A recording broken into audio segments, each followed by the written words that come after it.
Last week on episode 231, I began a two-part series on using a simple story to show what CI looks like in real classroom practice. In this episode, I continue by building on the same story and walking through how CI activities help students stay engaged, deepen comprehension, and interact with the text in really meaningful ways. This episode is focused on seeing CI activities in practice. So let's jump in. Whether you're planning your first lesson or celebrating your 20th year in the language classroom, I understand exactly where you are. I'm Joshua Cabral, and I'm also a language teacher in my 29th year of teaching. Now, I also have the opportunity to support schools and teachers all across the country who are working towards increasing proficiency and building confidence in their students. This is the World Language Classroom Podcast, with over 200 episodes of practical strategies tested in real classrooms just like yours and mine. So let's jump in. Vamos, allons-y.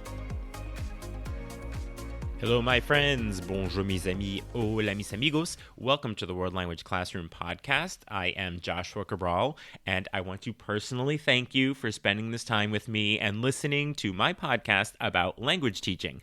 It's one of the many things that you do, and I know you do lots of things for your students, but one of the things you do is you listen to a podcast about language teaching, and that's helping you to be introspective about your teaching, to get some new ideas, and to feel reassured that you're doing great stuff already. So for all of those reasons, I really appreciate you spending this time with me here today and every week as we talk about language teaching. You're a rock star, and you need to be reminded of that all the time. So this is the final episode in a 5-episode series that I've been doing on CI activities. So back on episode 218, I talked about CI activities that are focused on interaction and discussion. And then on episode 222, we looked at reading and writing and realizing that writing is not necessarily what we think of as a CI activity because it's comprehensible input, but how do we then use what students are reading and listening to engage in writing? And then on episode 228, we looked at storytelling and narrative activities in the classroom. So after all 3 of those activities, I started this last part of the series last week on episode 231, where we took a story, a simple novice high, intermediate low level story, and we are taking that and using it as the base for engaging in all of the CI activities that I've been talking about on all 3 of these episodes. So last week we looked at storytelling and narrative and 3 activities that can be used specifically with that story that I told. So we're going to continue with that same story today. And in case you're hearing this for the first time, I'll quickly recap what the story is. It's really quick.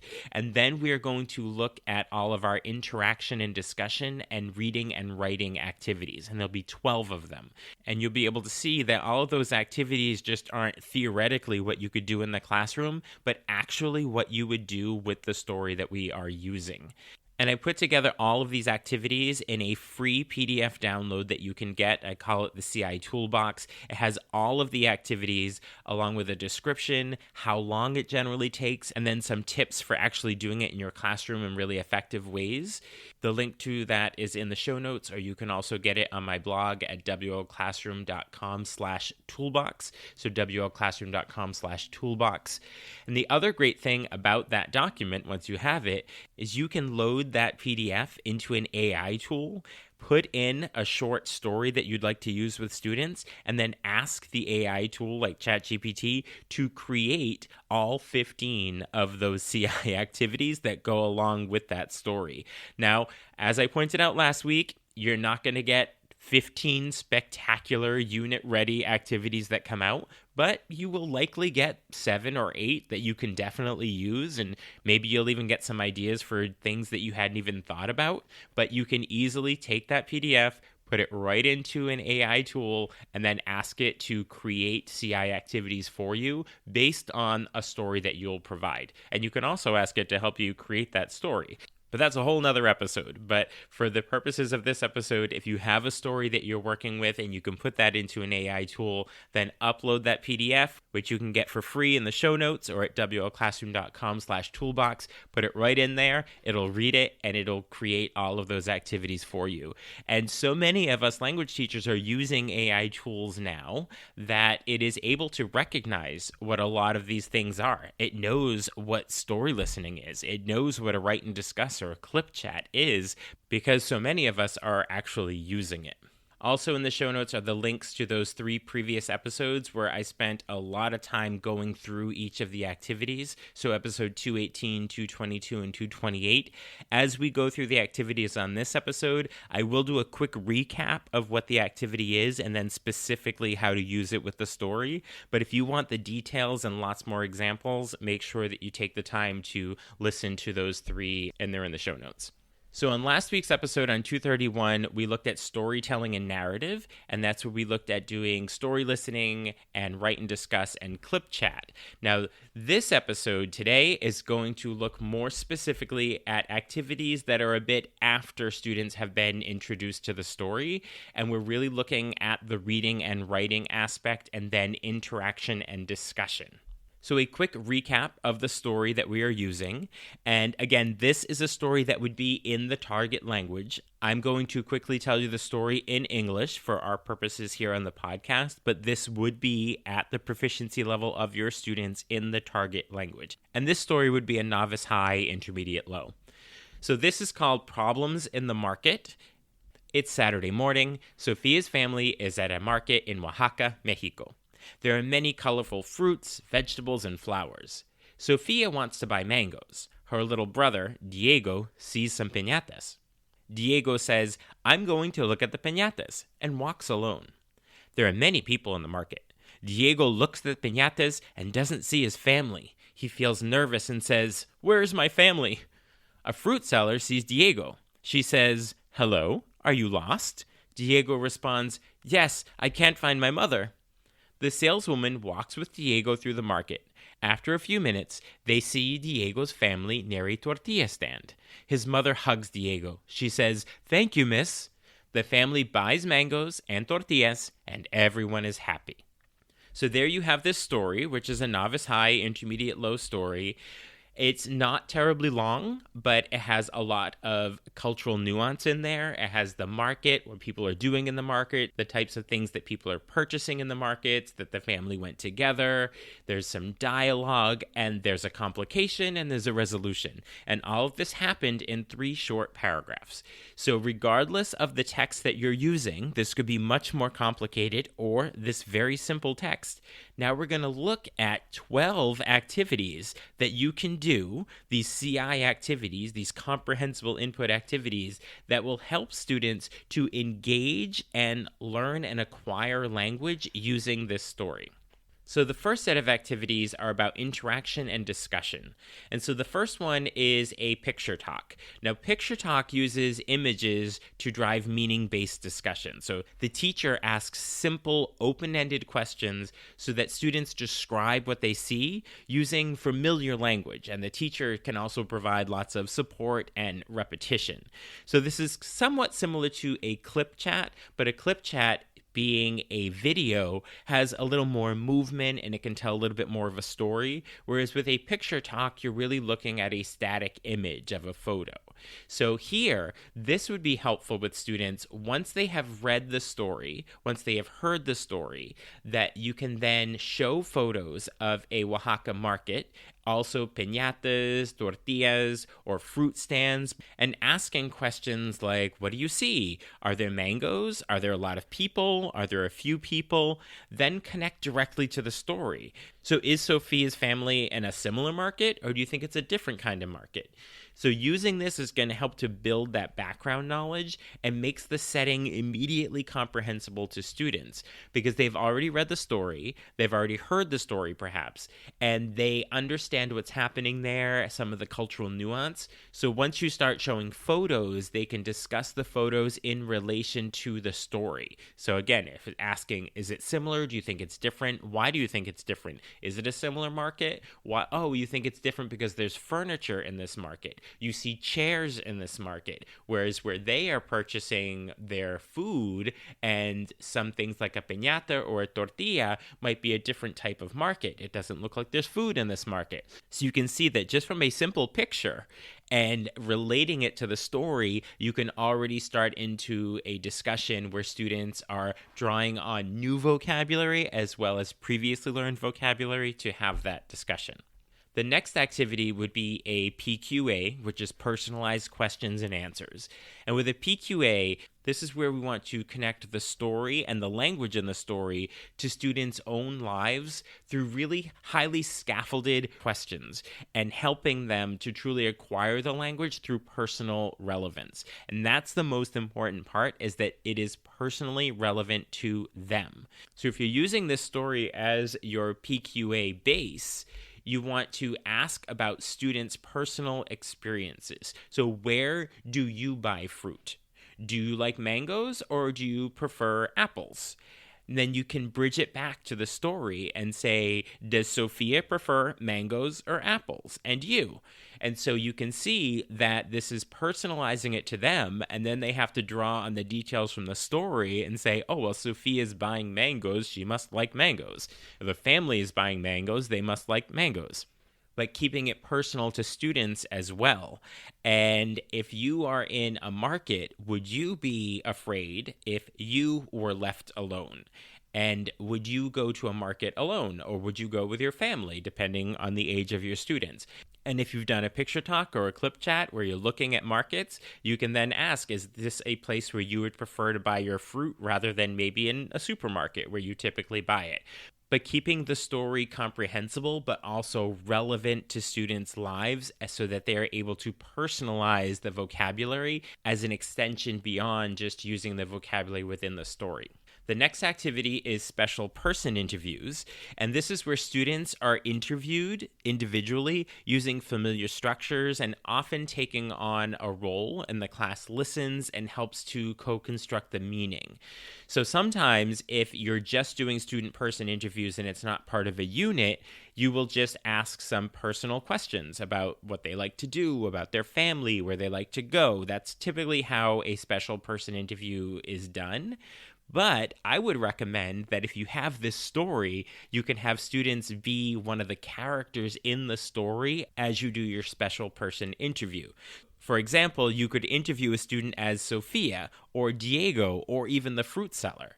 So you could ask, where are you? What do you see in the market? Are you nervous? This reinforces the point of view and the emotions, also taking it from talking about third person to using first person language and revisiting the events that happen in the story, and also requiring students to invent some new language. They might say that, oh, I'm Sophia in the story and I'm there with my family buying mangoes, but there are some other things I'd like to buy in the market today, not just mangoes. So you can have students create details to add to the story.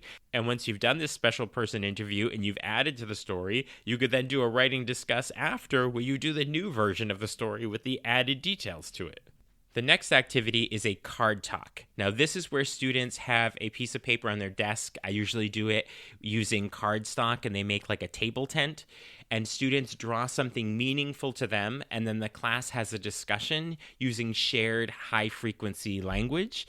So to keep this relevant to our story, I would have students draw a market item, the mangoes, the tortillas, the piñatas, and then discuss using really story-based language. So once students have their pictures or perhaps words on their cards, you start to discuss the story, but in a way that kind of makes it like a PQA, a personalized question and answer, but students already have their answers on their cards. So you could look down and say, oh, okay, so you have a picture of a piñata. So who in the story saw the piñatas? Oh, okay, did anyone else have a picture of a piñata? How many people have a piñata?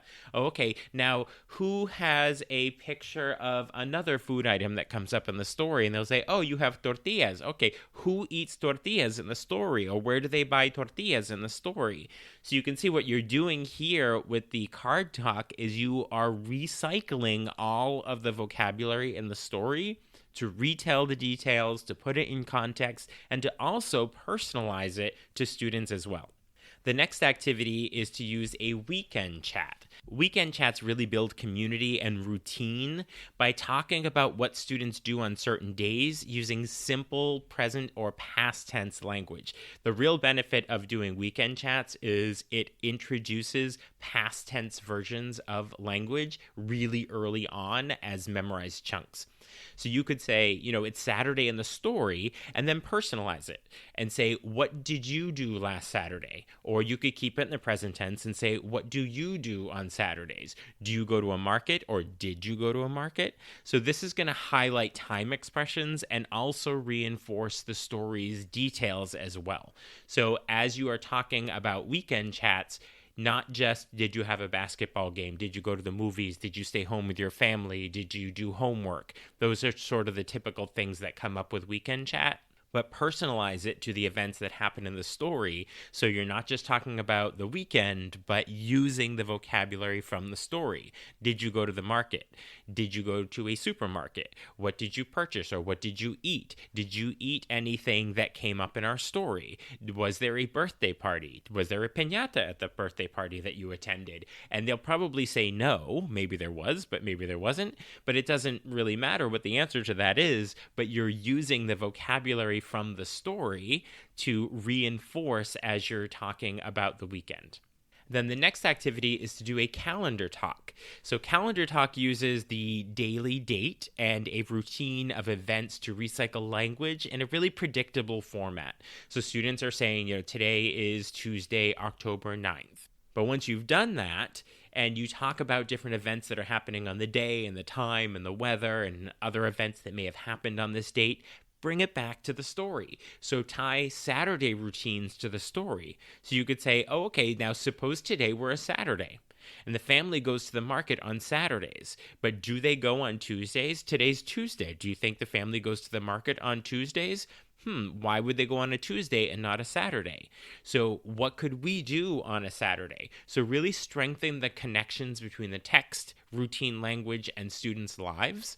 So calendar talk, yes, is just saying the date to start, but I have lots of blog posts and podcast episodes on how calendar talk can be much more than just saying the date, but use it as an opportunity to go into the story. So what is the date in the story when they go to the market? Now, that detail's not in the story, but students could invent it. So you could say, so let's say in our story, they went to the market this week on Saturday. So what was the date this week on Saturday when they went to the market?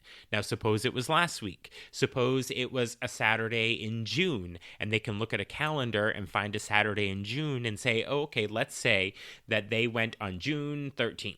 Because that was a Saturday in our calendar year. So use calendar talk as more than just saying the date, but bring it back to your story and add that detail to the story.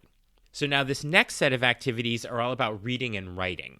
So the first one is the idea of a one word at a time. And this is where students slowly build or reconstruct a sentence or a story word by word and focusing on meaning and structure. So you can do this in writing where each student has a piece of paper and they start the story with one word and then pass the card or the paper to their left and then they get somebody else's. And you have to add on the next word that continues to tell the story. So if I started with the, and then I pass it on, I get somebody else's, and they also had the, so I could say family. And then I get the third one, and it says the family, and I could say goes. So I write the family goes, and then the person who gets it after me, they might say to. And then the next person would say market. So by the time it gets to a fifth person, they could have the family goes to the market. And then they can put a period there to end the sentence, and then the next person will start it.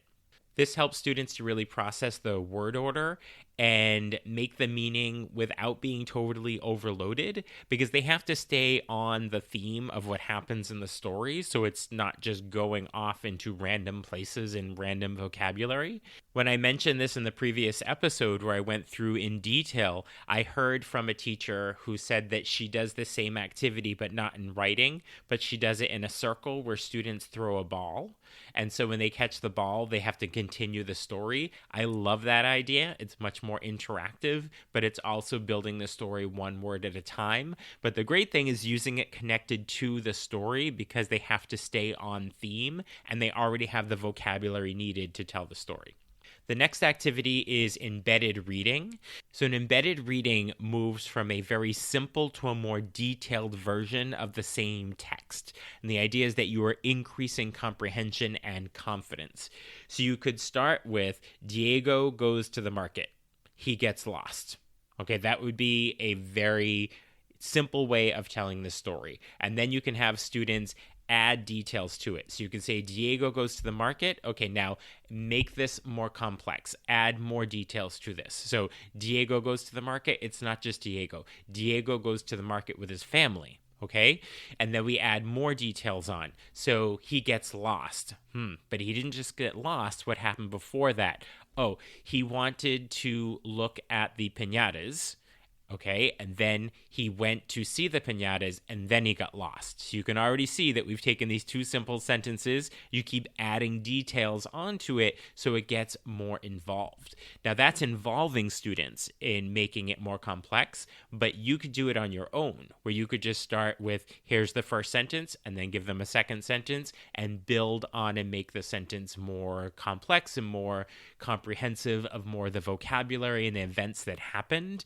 But the whole concept of the embedded reading is to start at a really simple level and then add the details on rather than starting at the very complex level and students having to find the meaning within it. So they are essentially completely understanding the story from the very beginning because it's so simplified, and just adding on more details isn't making the story more difficult to understand. It's just making it a richer experience to read.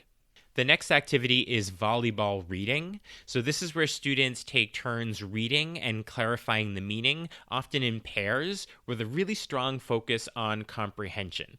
So this is where one student reads the sentence from the story in the target language, and then their partner translates it. And then they read the next sentence in the target language, and then the other partner translates it. And you go all the way to the end. And what you can find with this really quickly is by walking around the room when students are doing this, you can see if they're getting caught up on certain vocabulary or if they are being challenged in a certain way, or you could hear that they're translating something in a way that isn't precise or it's not accurate, so you can help them to solidify their understanding of that. So with the story, once students have gone through and done that, then you could have them go back through and take each sentence, now that there's a really clear understanding of it, and ask a question about each one. So if the first sentence says, Sophia goes to the market with her family, so they can ask, where do they go? Or who goes to the market? So you can see that by understanding that sentence, they can then practice asking questions with it. But it's the volleyball reading where they're going back and forth and keeping it interactive and focused on the meaning. The next activity is draw the sentence, and this is where students draw what a sentence says, and then a partner or somebody else in their group has to match it back to the text. So they are taking any sentence that they want and they're drawing a quick picture of it. A lot of times I'll do this on the mini whiteboards where they can write with markers. And I'll just tell them you have 30 seconds to draw a picture or a minute to draw a picture. It doesn't have to be terribly detailed. And so it could be, for this story, a picture of a piñata. The partner looks at that, and then they have to find the sentence in the text that they drew. And they could see, oh, Diego sees piñatas. Or it could be a picture of Diego being nervous. And they can find it in there, and they'll, this is where Diego's sad, or he gets lost, or he's afraid, whatever that text is in the story. But students are drawing one sentence, and then the partner has to figure out which sentence that they drew in the story, and then they'll change roles.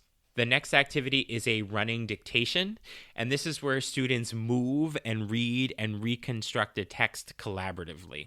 So this is where you have 2 to 3 people in a group. Sometimes it works better with 3, sometimes with 2, depending on the dynamics of your classroom.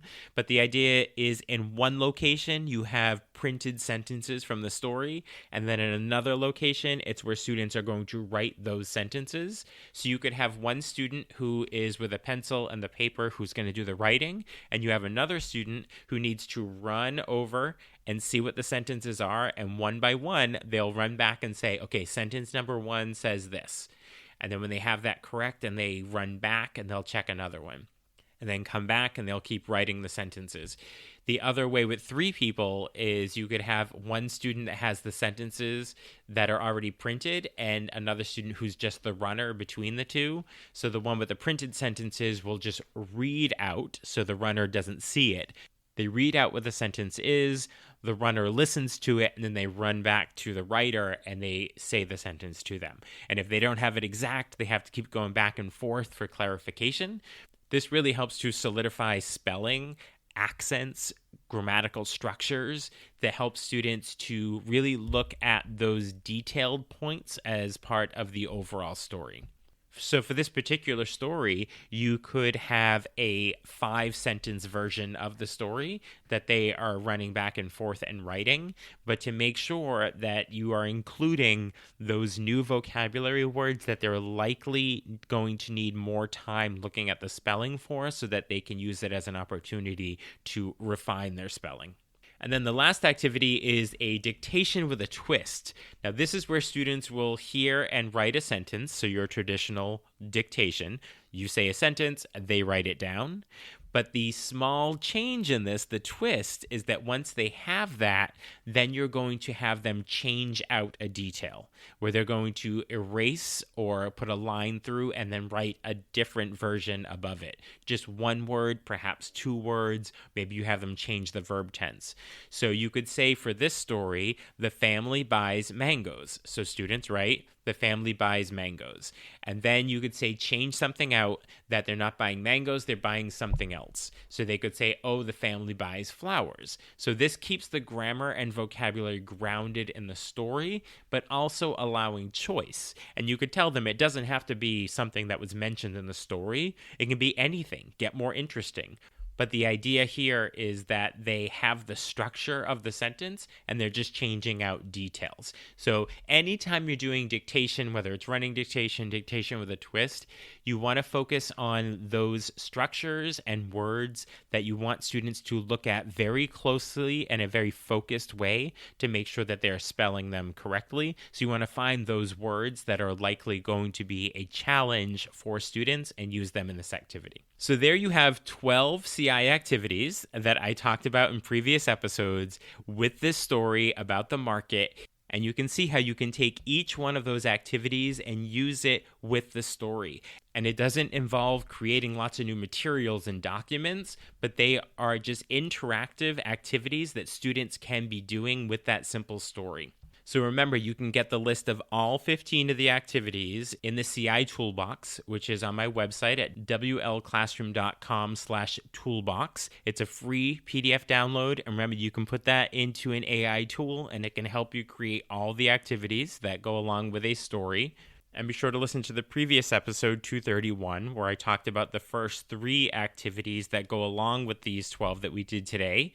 And then if you want to hear the whole series together, all the links are in the show notes. So you can do a deep dive into how to do each one of these activities and then hear how to put this entire unit together.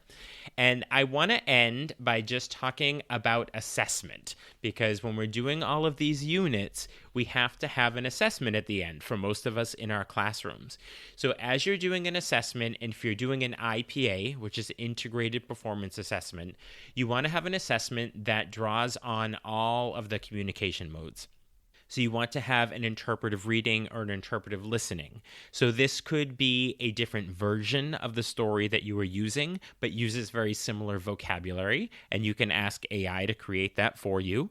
You could have a more complex story. You could have a longer story, but whatever that is, it's based on similar vocabulary and structures that you used. So start in your integrated performance assessment with a reading or a listening activity where students are going to read or listen to the vocabulary in a different type of story. You don't want to use the same exact story. And then you want to move on to the other communication modes. So if you're going to do an interpersonal speaking, you could create some of the activities that you use. Some of these CI activities throughout the unit you can use as part of your assessment. So you could have students do a special person interview as somebody in the story, and you could have one student interview them and the other person be that character from the story. So you could use that as an opportunity because they've already practiced it, but to do it with the new version of the story that you're giving them in the assessment, but having the content and the vocabulary is already accessible to students as they're engaging in this interpersonal activity. As you do the presentational writing, you want to stay focused on the topics and make it real and make it relevant. You could say you are one of Diego's parents and you're writing a thank you note to the woman who helped Diego in the market. So there you are going to reference a lot of the vocabulary and what happened, but it is a real life scenario of something that might happen in writing using the story. So when you're doing your integrated performance assessment, start with your reading. That is going to be a version of a story that uses similar vocabulary and structures. Then have students interact with it in some way that's interpersonal speaking, and then writing in a more formalized way based on the story that students read. Hopefully you feel ready to start using these in your classroom and seeing that it doesn't have to be a ton of work on your part. It's just really interesting ways for students to engage with the story. So thank you so much for everything you do on a daily basis to support and motivate your students. I very much appreciate and enjoy supporting you and your language teacher colleagues as you bring effective proficiency-based strategies into your classroom, including all 15 of these CI activities. And a reminder that I provide on-site workshops, live virtual sessions, self-paced department PD, and my new Ready for Tomorrow Quick Win courses for individual teachers just like you. You can find all the links in the show notes or on my website, wlclassroom.com. I will talk to you soon. Bye for now. Thank you for listening. Be sure to follow or subscribe so you don't miss a single episode. And let's stay connected on social media. You can find me at WL Classroom pretty much everywhere. You'll also find lots of ideas, suggestions, and resources on my website, wlclassroom.com. Now stay curious, keep learning, and continue the great work you do inspiring and supporting your students.